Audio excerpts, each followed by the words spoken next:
So our mission is to raise an empathy-educated generation at EmpathyLab, and the proven power of books and reading are really at the heart of our mission.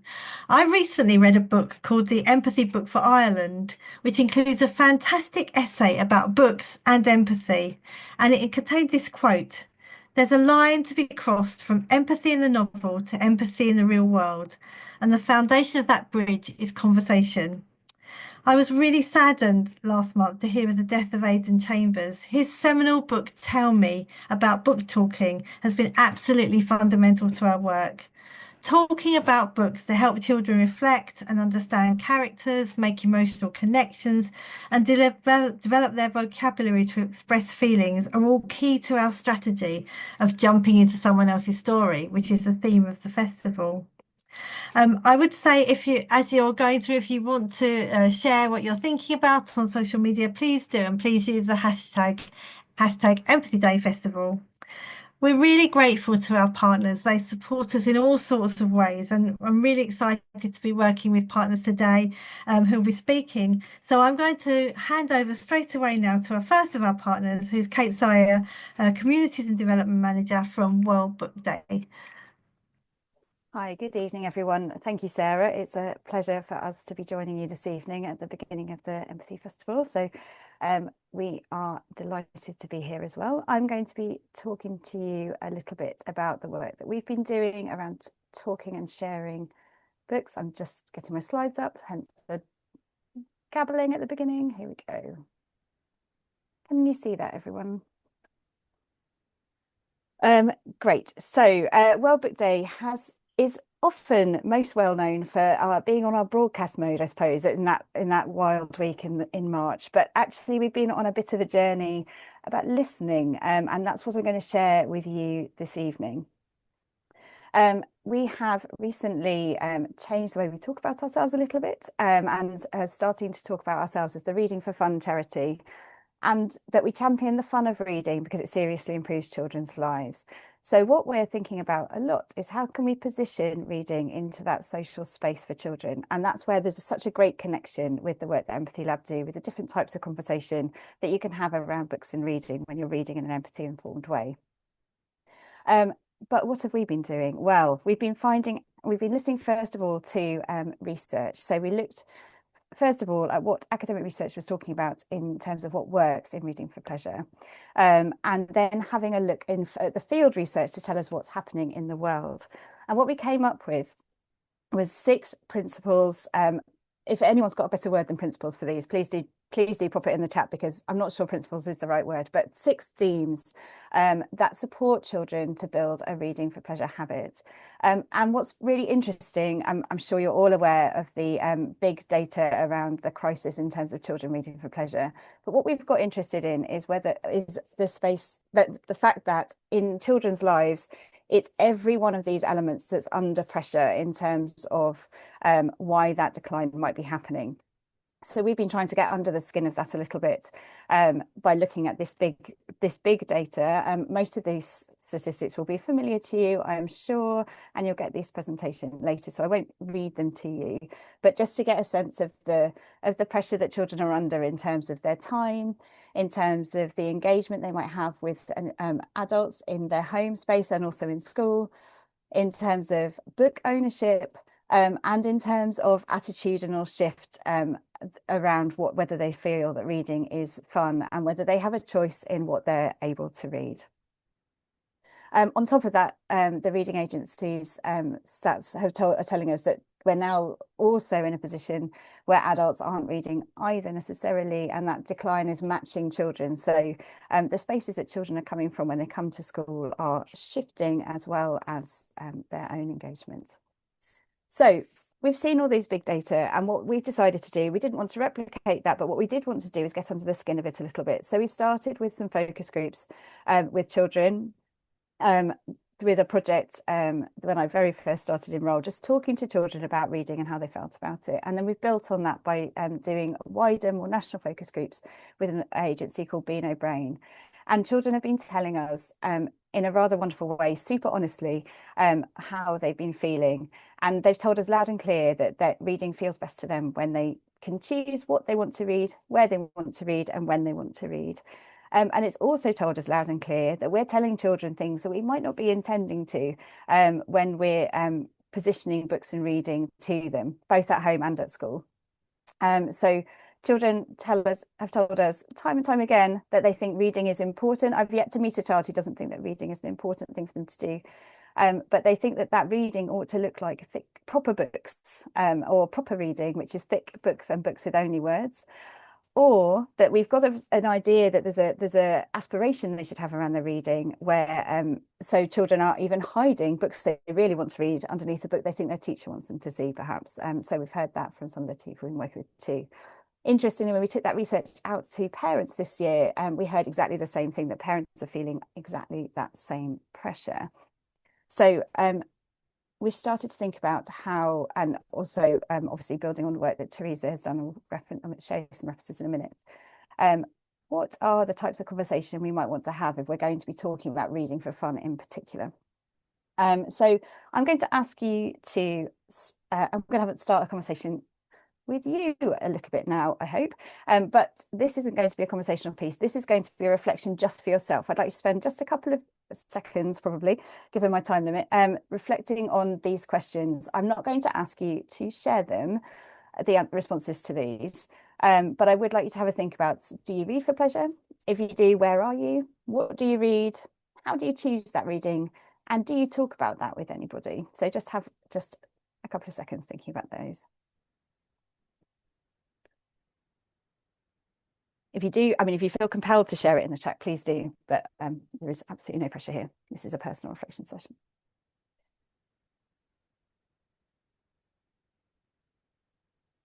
And so now I hope you've got some answers to those questions. I'd like you to have a think about whether you'd feel happy to share the honest answers to those questions with your colleagues. Would you have had different answers to those questions if I'd said this was an introductory activity and I wanted you to put the answers in the chat?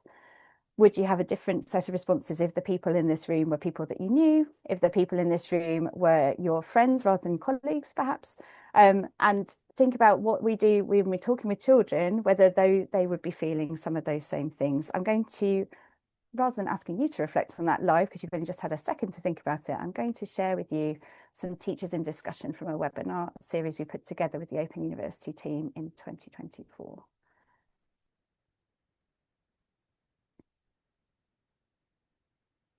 The choices that you make are for reasons. It might be the particular author that you really like, it might be a theme of books that you really enjoy, and so you go to those, and there is an emotional attachment to books that you read.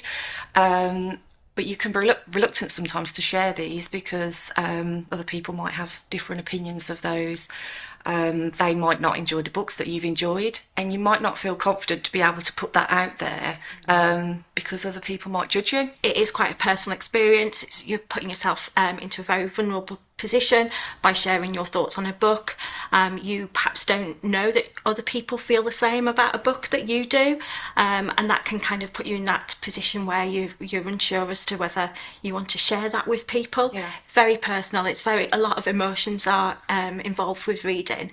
I've certainly felt that as an adult reader in terms of what I should be reading or what I perceive I should be reading in terms of professional books, when actually what I would really like to do is curl up and read a children's book and just enjoy that whole experience. We'd shared something in our setting where we displayed Mrs. Atkinson is reading this at the moment, and it's that reluctancy to really put out there what I'm reading at the moment, because the other teachers may well ask me about it, and then the children as well, and you've really got to be able to talk about your rationale behind why, and you're putting yourself out there. As a reader, obviously, I think we all go through stages where it's really difficult to concentrate. Particularly, we've all experienced lockdown, and so any sort of trauma or time that we get, anxious or nervous. When I've been through, recently, I've been grieving for a loss, so those difficult times are particularly hard to concentrate. I think that's reflected in children as well, and children go through so many difficult times, ups and downs in their lives, where there will be times where it's particularly hard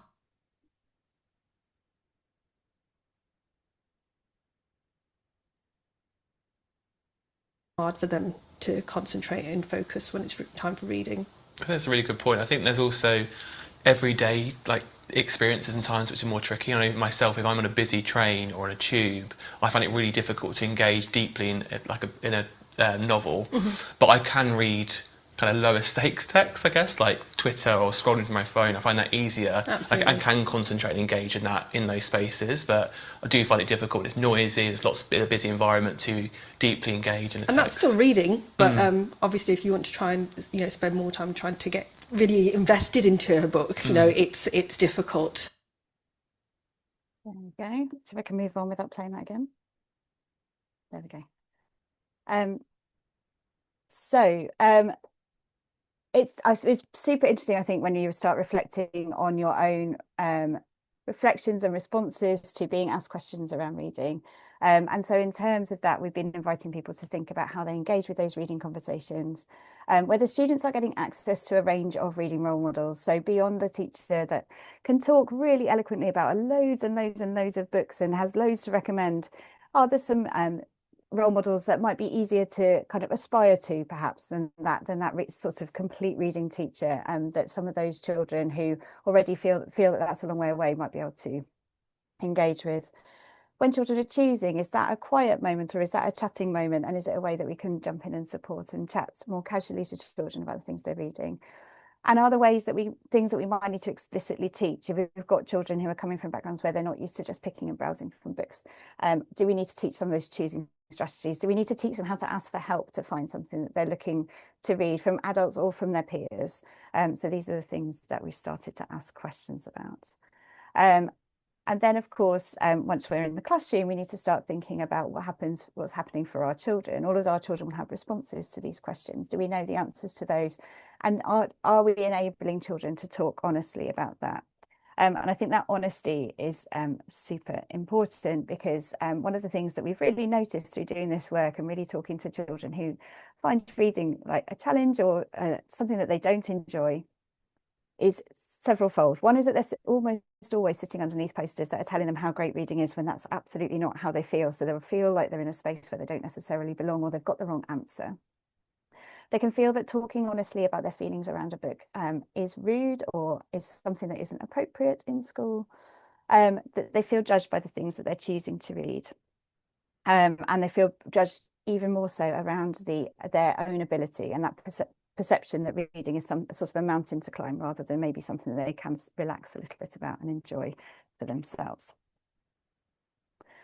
So we've been one of the brilliant things we've been able to do is work with a group of other charities and with the Open University on exploring kind of themes around what supports children in spaces to read and write for pleasure. And if you haven't come across this framework, I'd really recommend it. Just the exec summary is a great introduction to all of it, and there's a fantastic literature review if you want to get involved with reading a little bit more about it.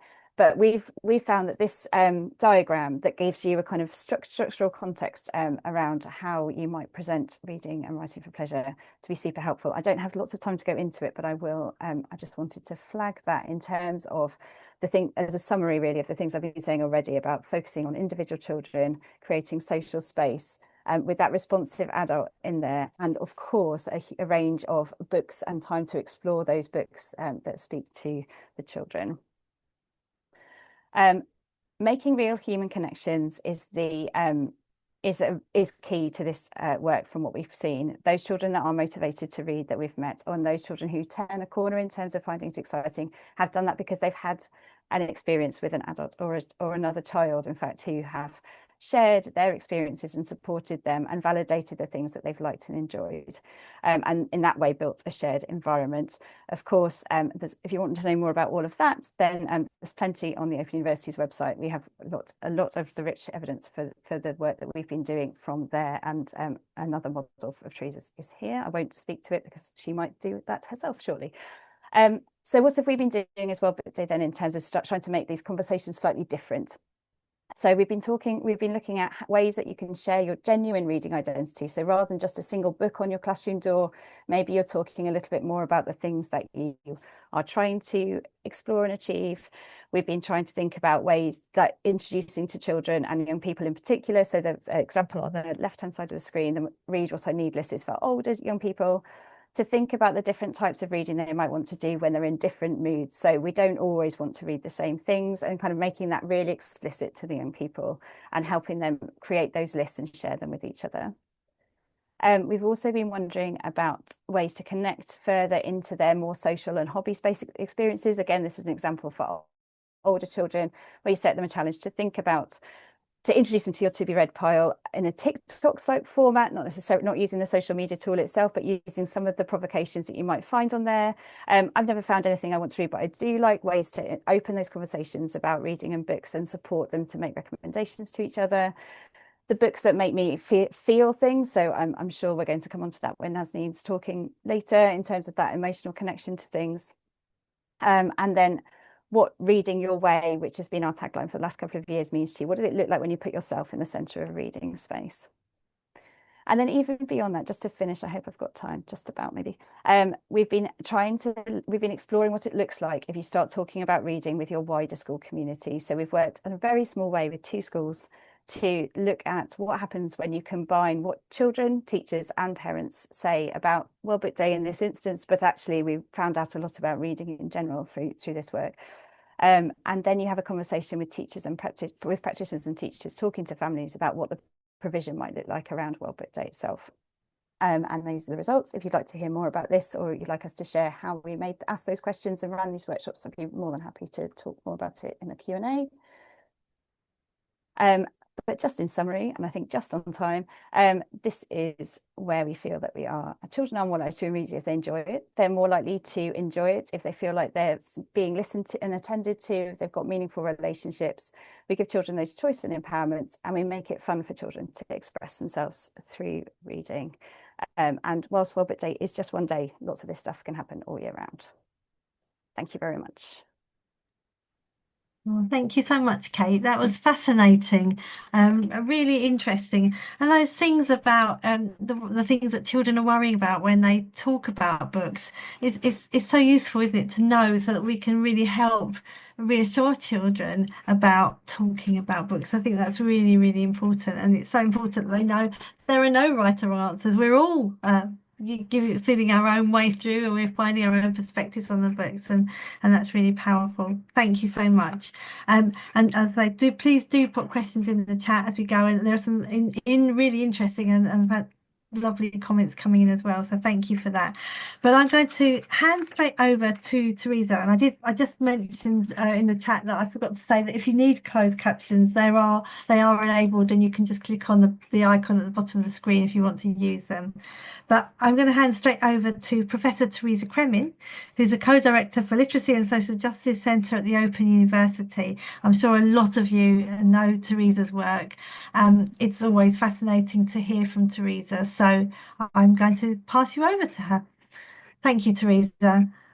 Thanks. Can I just check, Sarah, is one screen showing or both? One screen. You've got a nice big screen. Thank you. So my focus today is on book chat, and thank you very much, EmpathyLab, for inviting me. I'm delighted to be here. Book talk is so important, isn't it? Conversation, excuse me, matters.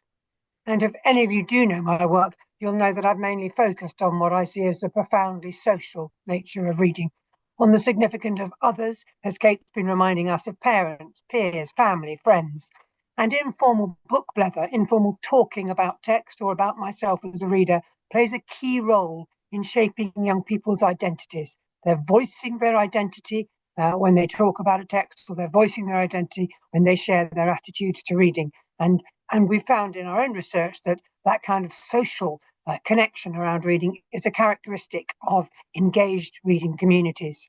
So in relation to reading and empathy, research mostly by literary scholars working with adults has highlighted the particular potency of fiction to understanding and developing an empathetic response and a higher theory of mind. And that usually refers to the ability to understand and attribute mental states and emotions, intentions, for instance, to ourselves and to others. That kind of theory of mind is a crucial social skill, and it has the potential for triggering social action in the world.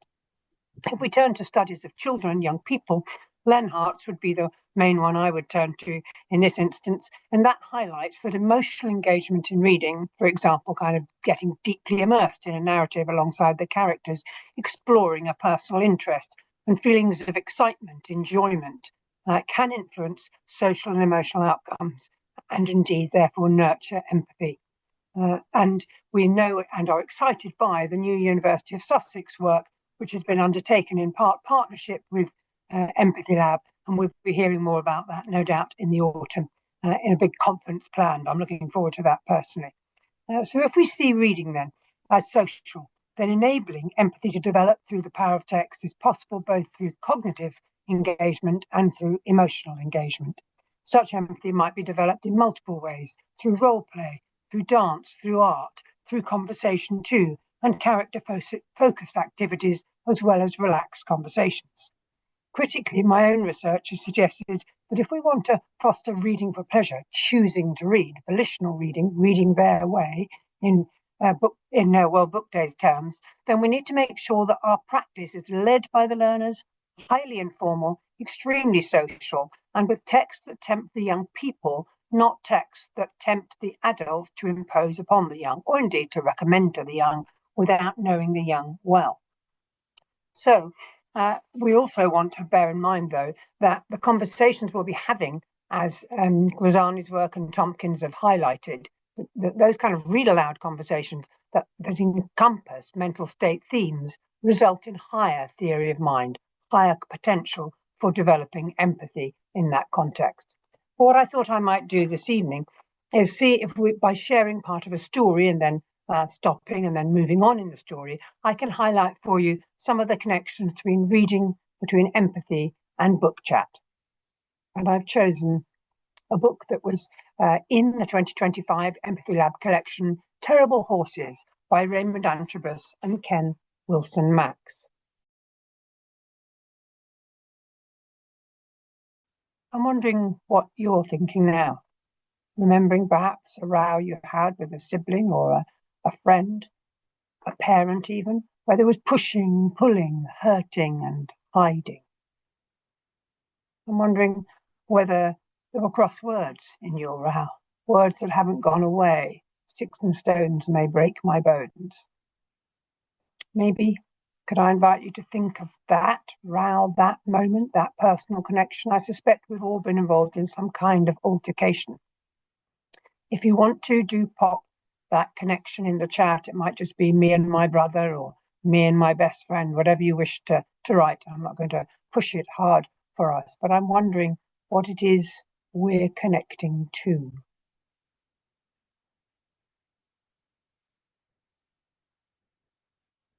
We do, you see, we connect to texts as we read them. It's called personal resonance or making connections.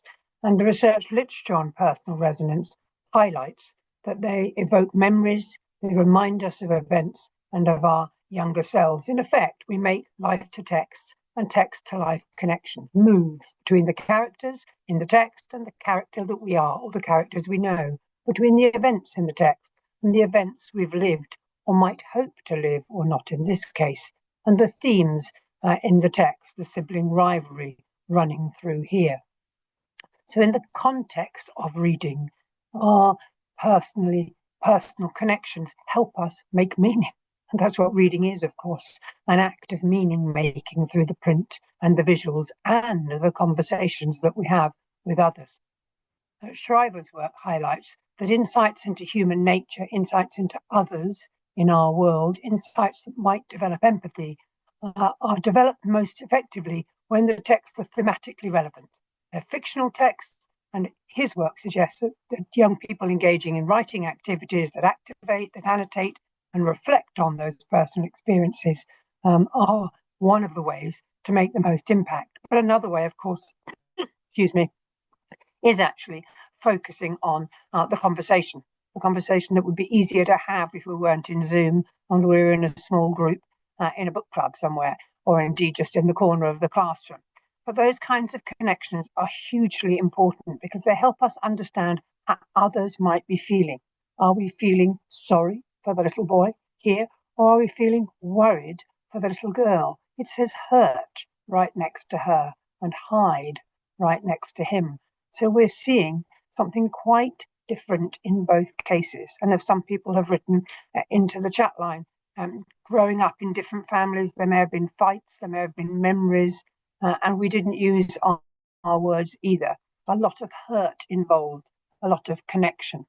Let me read on and see where we get further. After that, I go back to my room with a pen and pencil, and I write.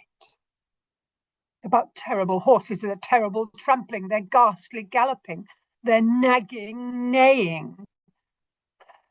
I write about the pony that can't compete, that can't sleep, that can't speak. Can I invite us to look closely at the pony now, his face, and just think if there's a word in your vocabulary coming to the surface. What word would it be? Mine might be dejected, or rejected even, or alone. Could you pop the word, just one word? Can each of us, the roughly 25 of us, can you pop the word in that chat line? How's he feeling? Because it is a he, for sure.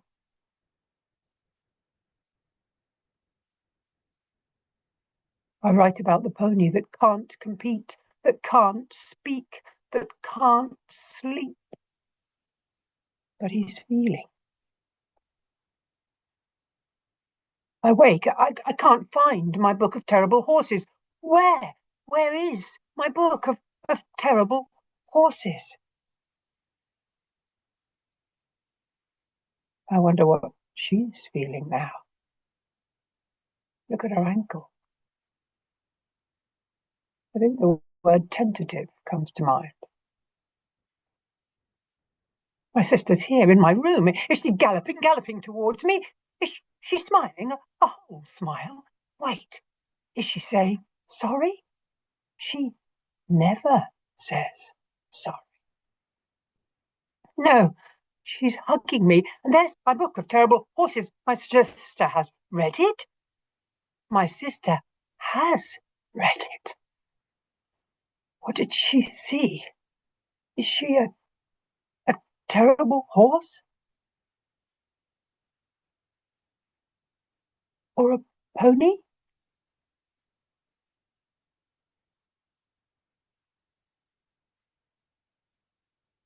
Terrible Horses by Raymond Antrobus and Ken Wilson Max. An interesting text and justifiably selected for the 2025 collection. Well, obviously it's different. If we were in the classroom, we'd be having a different kind of conversation. But perhaps we'd be wanting to look nonetheless, or I would be as a teacher wanting to look very carefully and following the interest of the children, the noises, the slight sounds, the movements in the room as I'm reading it to a group of 6 perhaps, and seeing the shift, the surprise, the looks, and I'm opening up the conversation, offering spaces for thinking, for involvement, not requiring, following, being learner-led and hugely informal with no leading from the front, which creates formality and then answers. And then we're wanting to wonder and ponder together, but most powerfully of all, we'd be wanting to share personal connections, not require them to the table, but invite them into the space. And I might share one of mine, but try not to be first if I can avoid it. And certainly I'd want to share emotional responses connected to that, not just that. For example, I remember my sister used to get my head and wrap her hand around my neck and then drag me around the place. And I used to swear a lot. And my mother would be cross at me swearing, whereas I was upset because I was being hurt, which seems injustice in the extreme. We discussed it recently. We actually made a resource during lockdown that links to those prompts, and there were prompts for open conversation around text. And there's a resource and so forth that would be useful. We can put the link in when we perhaps send an email afterwards. I should have got it ready now. Apologies. Didn't. But it may be useful to you. But what am I really trying to highlight? I'm trying to highlight that when we want to develop a conversation that is empathy oriented, then we need to be character oriented. We need to focus on this young man, as well as his sister at times, but particularly him. The children might, on second or third reading, notice that actually he's on every time we see him, on every page as him, we see either his hearing aids on the table or we see his hearing aids in his ear. What does that bring to the table when we're beginning to think about how he feels and how his sister feels about him and how she might have been repositioned in the family with the worries about him? We'll also be wanting to make our conversation more social action oriented, because at the heart of empathy is attention to consequence, attention to understanding other people's plight and my own, and attention to what I might be able to do about it. It's future oriented is empathy, in my view. And unless we explore the social action, the consequence for our relationships with one another, a teacher might, for example, then start talking about break time. Oh, there are a bunch of terrible horses that come marauding into this classroom, and making the connection so the young people are able to begin to see the narrative connections within their text. Equally, the teacher might want to recommend some other books that are linked to this. But what's really important here, if we want to get the double win of choosing to read, reading for pleasure, promoting new books, and empathy, is that we look for really high quality books. And I'm not suggesting these aren't, but I am suggesting that the EmpathyLab collection is a rich place to go for that. And one strand to mention just before I move on is that when I did a piece of research with Anashka Kuzmikova, a colleague of mine, we looked at where the personal resonances were most powerful for young people. We didn't find them in fantasy adventure. These were 9 and 10-year-olds. We found that they didn't find them in all adventure text. All adventure text took young people's memories and reminiscences and personal resonances to unique places they'd been. Fantasy adventures took them to other texts, but real-world relationship texts took them to home, to school, to conflict, and to spaces where they could engage with themselves and with others and begin to empathize. And so we argued, not in relation specifically to empathy, but specifically in relation to making connections with text, that real world relationship texts were powerful. And the EmpathyLab collection is really rich in that regard. I'm not saying there are no fantasy texts there, but where there's fantasy, there are powerful people whose characters you get really close to and care about. An investment in the character, commitment to that character makes so much difference to the journey. So to summarize, I've been trying to say and to demonstrate, but quite challengingly in an online context, that as responsibly involved adults who want to develop empathy attentive book chat, we'll need to pay attention to the text, and we'll need to pay attention to our readers too.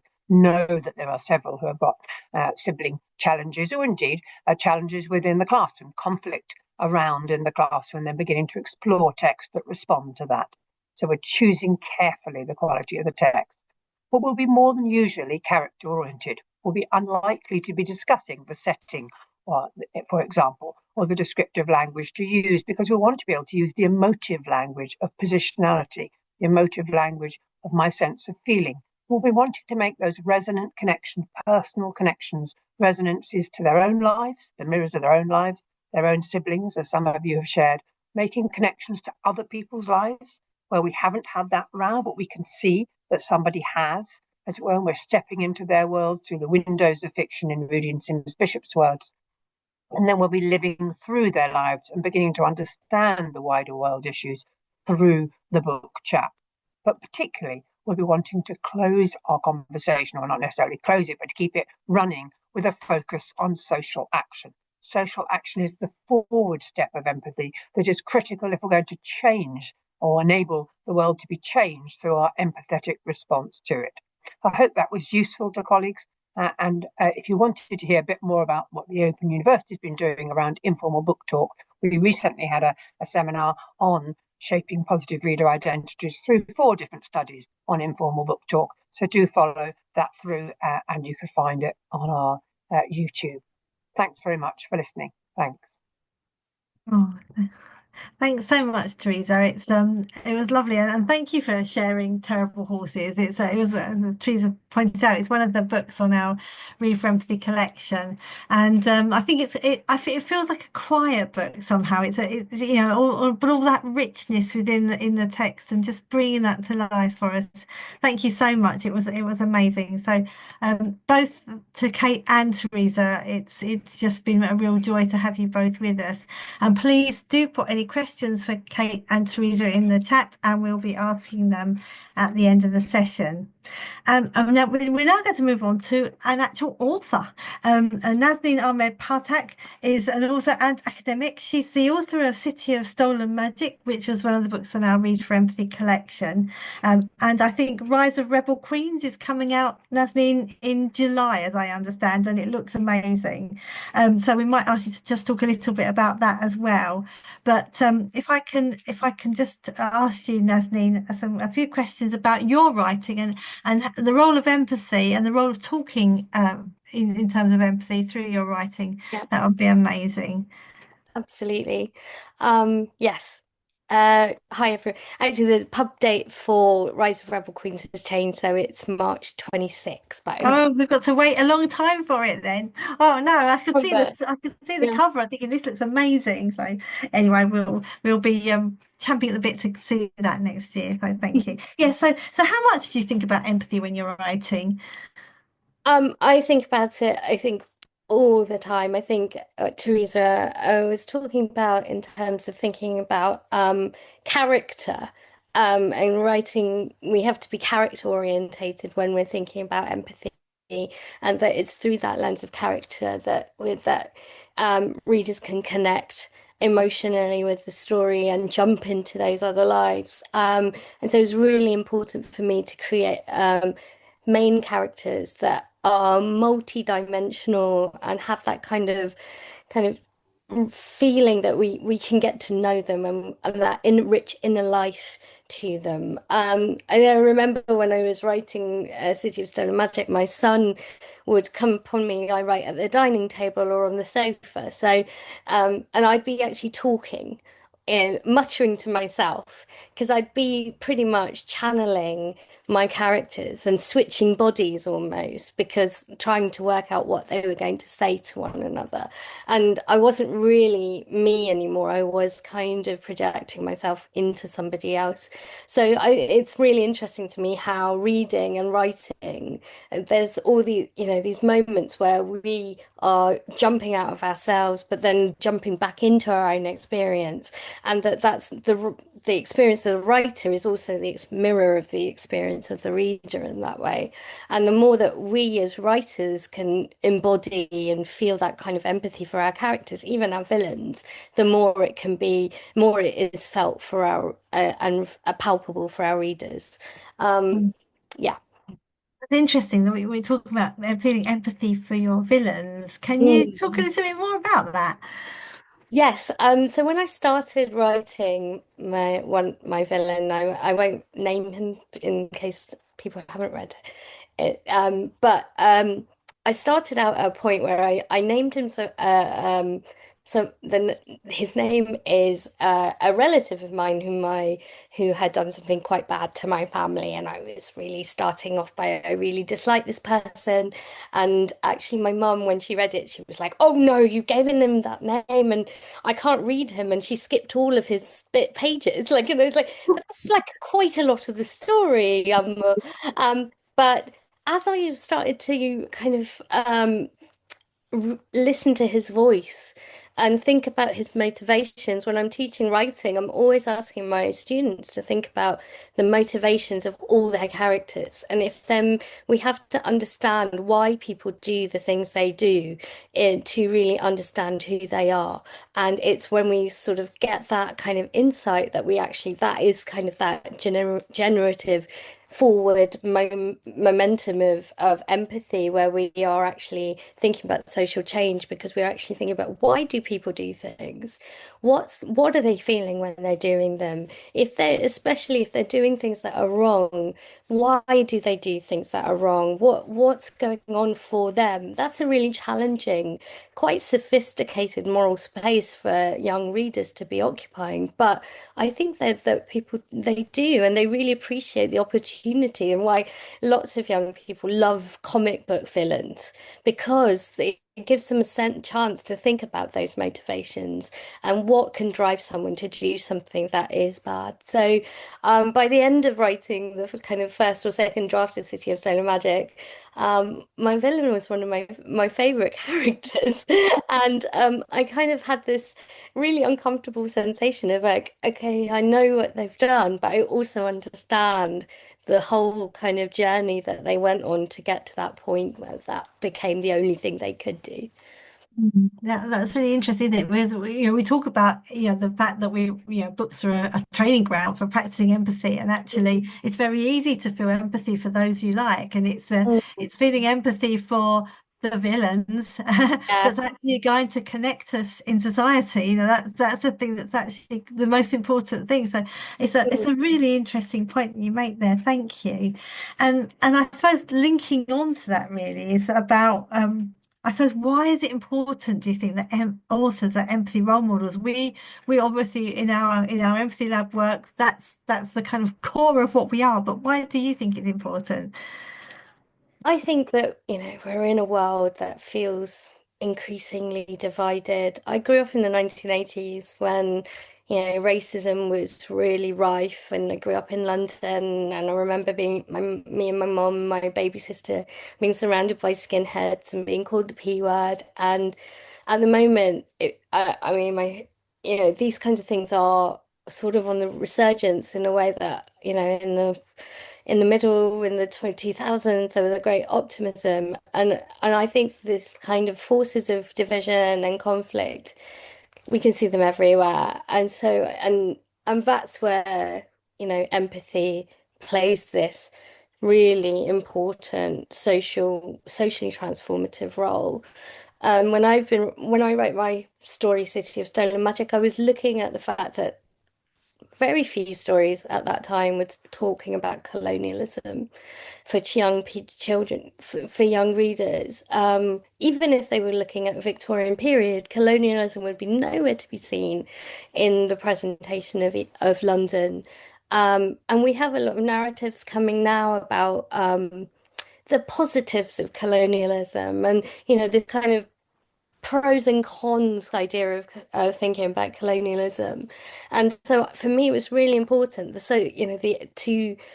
for my young readers to be able to read and follow Chomper, experiencing those consequences, as we were talking about, consequences that colonialism has for her personally, and then kind of go outwards from her lived experience to thinking about a broader kind of world that's completely changed by that. So I think both in terms of kind of enabling our next generation to not repeat some of these mistakes that are kind of happening at the moment, and feel kind of quite disheartening and thinking about that, the terrible horses, and someone in the chat using the word disheartening, and thinking that empathy, and I do see that there is a great wisdom and empathy amongst young people at the moment. Whenever I go into schools, I have incredible young people coming to me asking me about museums and reparations and return of items, and they are so knowledgeable and so much more kind of committed to social change than some elders and adults. And I do think that I hope that kind of this commitment to empathy and connecting young people into books that can really help them give voice to their amazing and tremendous kind of range of feelings will just kind of keep that growing. And I was going to ask you actually about how children and young people respond to your work. You've always talked about that, but I think I saw a YouTube clip of you talking with a couple of young people about the book, and it was so powerful, and the questions they asked were so insightful. I think and I think there's something about that kind of the sort of fantasy, the excitement, the strong characters that really allows that kind of thinking to happen.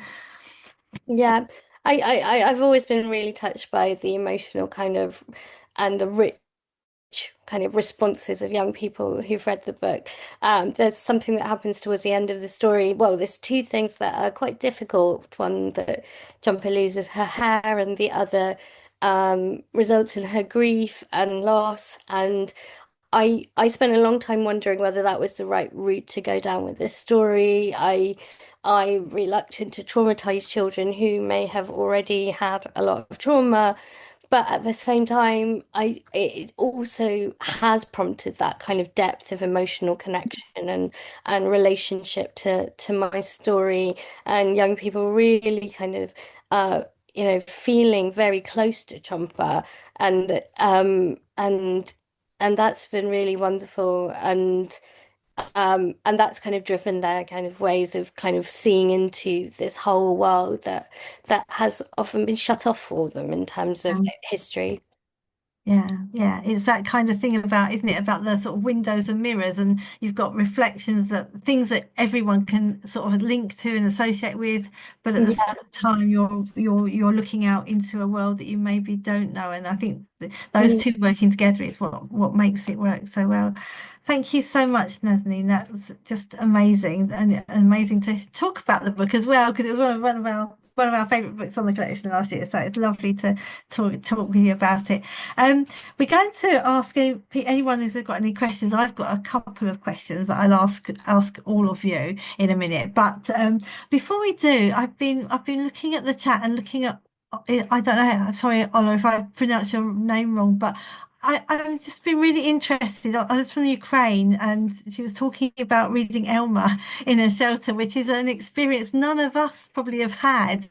And Ola, I just wondered if you wouldn't mind unmuting and just telling us a little bit about how you're using books with children in the very difficult situation that Ukraine's in. And I would like to say sending love and support to Ukraine from all of us. But yeah, Ola, if you're able to unmute, I'd like to hear a little bit more. Hello everyone. I'm very glad to be here today and to see you and to communicate. So I would like to say thankful words for all English people, for all Great Britain, because you support our country very much. Thank you and we really feel your support every day. I would like to say that my gymnasium takes part in the project which the UK government provided for Ukraine and for Great Britain. It is called Reading for Pleasure. In the connection of Ukraine and Great Britain for 100-year anniversary. So, and my youngest students who are 9, 10 years old, they read books together with me and with the students from Runcorn, northern or Western England, if I don't mistaken, Runcorn primary school.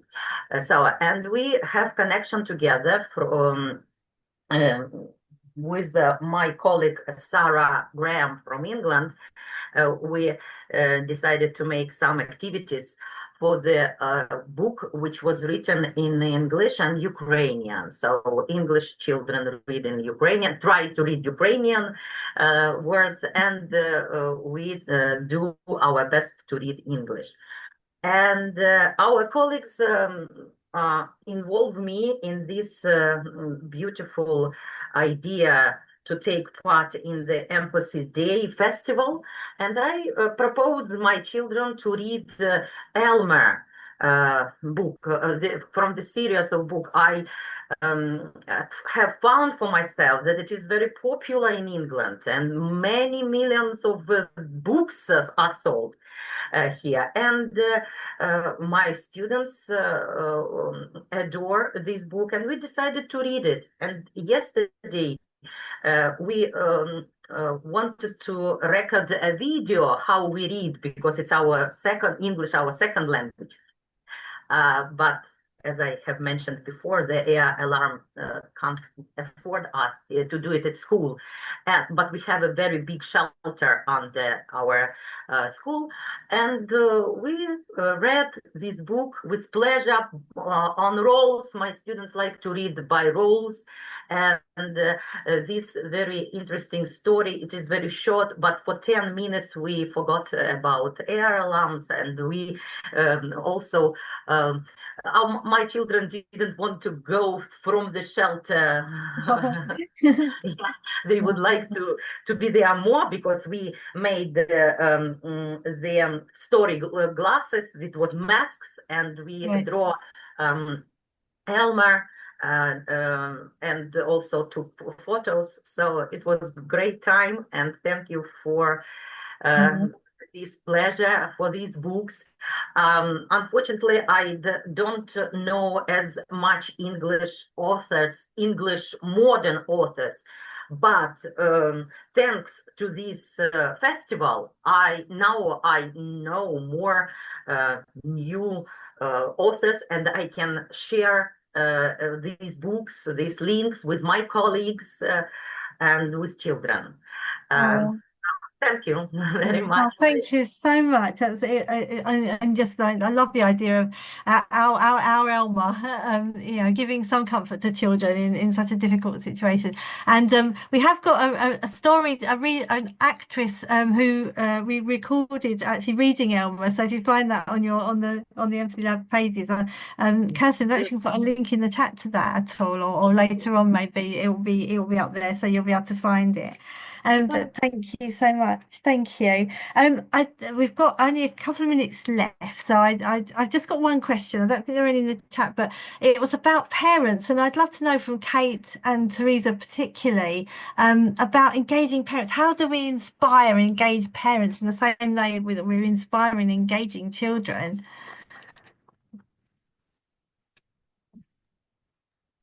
Shall I go? Yes, do. Well, first of all, in exactly the same way that we engage our children, we have to find out where they currently are, what they're interested in, what they enjoy doing, and also recognise that they have almost exactly the same barriers, but with 30 or so more years worth of feelings about that that our children do. So in fact, I was talking to some teachers about this just today, and the things that we found to be successful are offering shared experiences for parents and for children that are genuine, open, shared experiences that allow the parents to bring themselves into a space and meeting those parents where they are with their children, make it without any of the assumptions, and specifically without exploring the kind of deficit narrative that it's so easy to engage with. Just like the children in our focus groups, parents talked about how important they find reading is, that we haven't spoken to anybody in the space that has said it, they don't think it's important. It's about how we find the space for it to be pleasurable, and that shared community experience, and extending that community to parents as well. Very wise words. Thank you, Kate. Teresa, have you got anything to add to that? Nothing specific in a way, but I do think Kate's right, and we're coming back to it again and again in this conversation. It's about authenticity.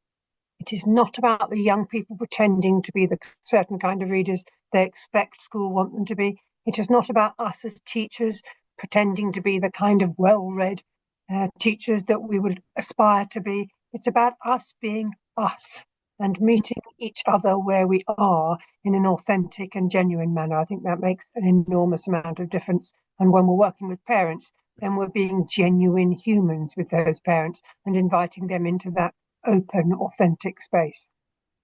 That's a important point. And Nazneen, have you got anything you want to add to that question as well before we finish? Yeah, I think that I do think that often we kind of close the door on children's literature, when we are grown up. And I do often have conversations with parents where they would be like, oh, I was reading it along with them, but I found I was so gripped or so on. And it's almost like they're embarrassed to say that, whereas I am very upfront and say that, I think children's literature is the best. literature. Absolutely. Yeah. And it's for everyone. Mm. And I do think that sometimes demystifying and taking away some of that embarrassment and shame and saying, actually, read children's books. If you aren't able to read a full novel, that's absolutely fine. Read a picture book. They are full of joy and creativity. They're for everyone. So I do think that, creating that kind of family culture of joy in reading, breaking down those kinds of boundaries of like what's good literature or what's easy or too easy or not, is really important. And I think that if everyone read more children's literature, I think world would be a much better place. That's a brilliant place in which to end. Yeah, definitely, and we all agree with that. I've just got a couple of quick slides to share with you, just to make sure that I hope you can see that, just so that you've got all the details that you need if you want to join any more of the webinars that are coming up over the next couple of over the next two weeks. So we've got one tomorrow with Place to Be around empathy and children's mental health and well-being, and we've got one with Auticon and the University of Cambridge on Monday, which is about empathy and autism, which is something we get asked about a lot. So if you want to join either of those webinars, do sign up. You can also catch up on all the events that are happening around the Empathy Day Festival, watching on demand by looking on the website, and there's also a QR code there, and also do register for our resources. There's loads of activities you can do. There's an empathy challenge that you can do at home or at school or in family or anywhere really, so we'd love to see what you're doing as well. So do share it on social media, and it also gives you the program for the events as well. And then finally, Teresa mentioned it. Thank you, Teresa. We've got save the date for you for a major conference that we are having and holding at the National Education Union in London in person on the 27th of November with the University of Sussex, and where they'll be sharing their really landmark research around primary age children's reading and its impact on empathy. And I don't think that research has been done in that way in the UK before, so it's quite exciting that we'll be able to share that research. But we've also got some amazing speakers coming along. We've got Teresa's going to be coming, we've got Michael Rosen, we've got Anthony Kessel, who's from NHS England, and we've also got Jonathan Bagley, who's the CEO of the PSHE Association, along with many other speakers. So do look out for that, do save the date and find out more, and you can even book by scanning the QR code. So I'm just going to stop sharing there, because yes, you can, if you scan the QR code, Kate, or if not, we can send you the link. But just to say a huge thank you to everyone who's put things in the chat. Love to Ukraine, Ola. It's lovely to have you with us, and to everyone else who shared the activities and ideas that they're doing. Really, really powerful stories coming through in the chat. So thank you. But particularly big thanks to our speakers, to Kate and Teresa and Nazneen, because you've all been amazing. You've all kept the time brilliantly and given us some really insightful thoughts from your perspectives about reading and empathy. So thank you all. Thanks to everyone else, and have a good rest of the evening.